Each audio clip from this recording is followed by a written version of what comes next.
Salapan balik 03 harimau nan salapan mangga umur mulai menggigit dia adai lamu galeh tua pacai kaki surau kotor tua panado mulai angin saga komade mama maja iko adalah warisan nenek moyang Rampa di membalik syarang bukanlah suatu pilihan buat di Kunturajo cie kampung hilang tekno dalam samalam siaran tanah siaran salah punya semesta alam yang tahu dalam balik 04 salah satu tuanku menyerang kabuki batu patah di sana pada simbol dari kekuasaan kau ada habitat bakal pusako hilang dimakan tanah ini ada tuh kamandai gugur di pertempuran dalam balik 21 company datang membantu kau madakan naik pula dijajak rupanya bendera merah putih biru baki bagi tanah Minang surat perjanjian palsu sumpah luto batal dia tak keke galak masa dalapan balik 25 tak jadi kencatan senjata sabab di pulau Sabarang naga dan sapaniran dan disagani di ponye koroma ajak balan do barang alapan itu lo si pinang lado di banyo babalia di tanah kotua ku bara imam indah apa kompromi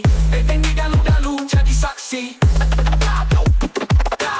dalam balik tiko buki marah palam basuaro integrasi adai coba kat puncak patok adai pasang di syarat pasang di kita pula mulai basah tu melawan company kilo biarlah tanah merah darah asap barangke mereka dari tanahku tenteng di bodoh tak kapuang mari yang mode hujan 7 bulan lamonyo baru kita jadi sinjato tembalan loko tukang kicua sang imam ditangkap dibuat kalau temina hasa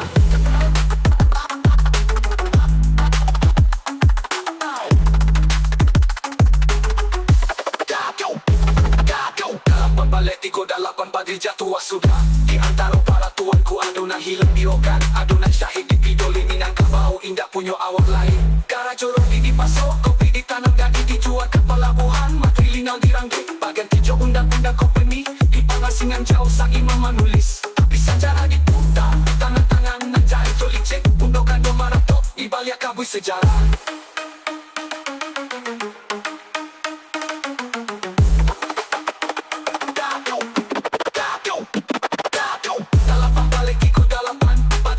sudah di antara para tuanku adonan hilang dirokan adonan syahid pidoli minangka bau indah punya awal lain kara joro di pasok kopi ditanam dan dijual ke pelabuhan matrilinal dirangkit bagan hijau undang-undang company di pengasingan jauh sang imam menulis tapi sejarah diputar jo tangan jahit jolicik undokan dua marato di balik kabui sejarah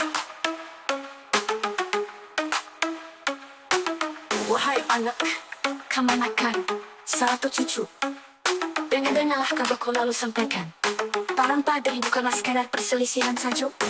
tapi tantang harapku diri tantang melawan penjajahan tantang darah Nantasela untuk lapih dari Balambu Sasa